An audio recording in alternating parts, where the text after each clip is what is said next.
Hello everyone. सो आज हम लोग बात करने वाले हैं एक क्लिनिकल केस पे। इसमें मेनली आपको देखना है एनाफाइलेक्सिस हुआ है। कैसे पता चल रहा है? 12-year-old female with unremarkable past medical history presents with fever, sore throat and tender cervical lymphadenopathy. तो वही सर्दी खांसी और लिम्फ नोड भरा हो गया है, सर्वाइकल लिम्फ नोड। डायग्नोसिस क्या है? स्ट्रेप्टोकोकल ग्रुप पे फेरेंजाइटिस। ये अभी उतना काम का नहीं अपने लिए। मेन है कि इसमें IM इंट्रामस्कुलर पेनिसिलिन दिया गया है। और आफ्टर फ्यू मिनट्स क्या हो रहा है? सांस लेने में तकलीफ़ हो रहा है, हार्ट रेट बढ़ गया है, हाइपोटेंशन हो गया है, तो BP डाउन हो गया है, और वीजिंग सुनाई दे रहा है। मतलब मेनली सांस लेने में तकलीफ़ हो रहा है और कंप्लेंट्स खाने में भी निगलने में तकलीफ़ हो रहा है। इंट्रामस्कुलर एपिनेफ्रिन दिया गया है टू मेक एनाफिलेक्टिक शॉक में दिया जाता है। तो what will be the effect of the epinephrine? Epinephrine अगर एक्यूट केस हो तो उसमें देते हैं। ये देखिए, एलर्जी। आंसर क्या है? Effect of epinephrine vasoconstriction. और मेनली क्या होता है? वैसोडाइलेशन हो जाता है, हिस्टामिन रिलीज हुआ तो वो क्या कराएगा? ये जो है ये नॉर्मली ऐसा रहता है, फिर उसको परमिएबल बना देता है।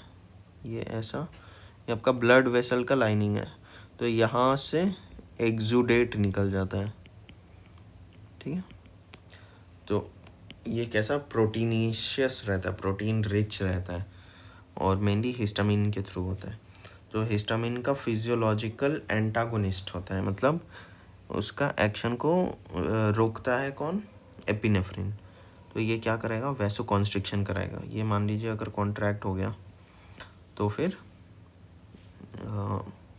आपका जो इडीमा हो गया या फिर स्वेलिंग जो भी है वो कम हो जाएगा। अब कहाँ काम करता है? Adreno receptor which primarily mediates the vascular response, alpha 1 और बीटा 2 एड्रीनर्जिक। अभी जो मसल में स्पैज़म आ गया था ब्रोंकियल मसल में, उसको रिलैक्स करा देता है। क्लिनिकल कोरिलेशन अब देखिए ये क्या है? Anaphylaxis is an acute immune mediated response to an allergen characterized by bronchospasm, wheezing, tachycardia and hypotension. Bronchospasm, wheezing, tachycardia, hypotension. देखिए कॉमन सेंस है आपका, डायलेट हो गया पूरा ब्लड वेसल्स तो हाइपोटेंशन हो जाएगा।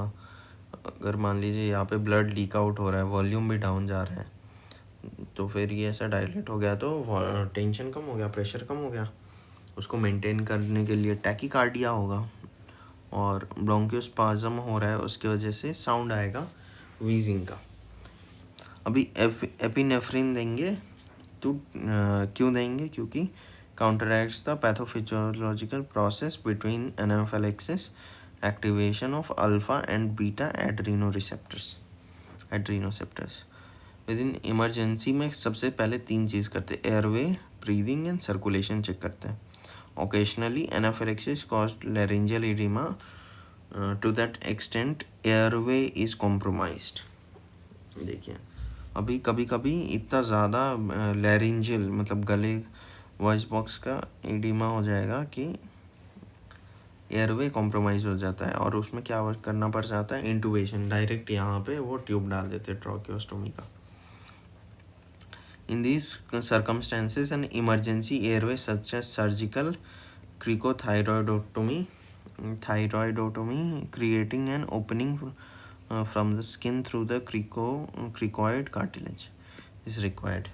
अब appropriate dose क्या है एपिनेफ्रिन का?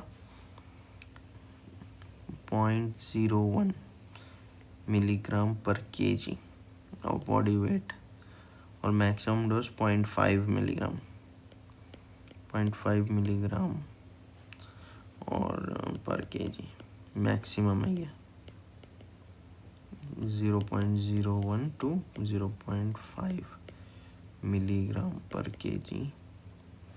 और कब रिपीट करना है? Every 5 to 25 minutes. एडल्ट्स में वही 0.5, तो आप मेनली 0.4 याद रखिए पर KG. Range point plus minus 1 करके आ जाएगा प्रिपरेशन, ठीक है। Thank you. सो अभी हम लोग क्लिनिकल सीरीज़ स्टार्ट किए हैं जिसमें हम लोग पूरा देखते जाएंगे कि पूरा फार्मा, पैथो एंड आर्ट जितना भी सब्जेक्ट्स है उन सब का क्लिनिकल्स यहाँ पे कवर होगा। और ऐसे इंटरेस्टिंग फैक्ट्स एंड इन्फॉर्मेशन के लिए चैनल को सब्सक्राइब करें। Thank you.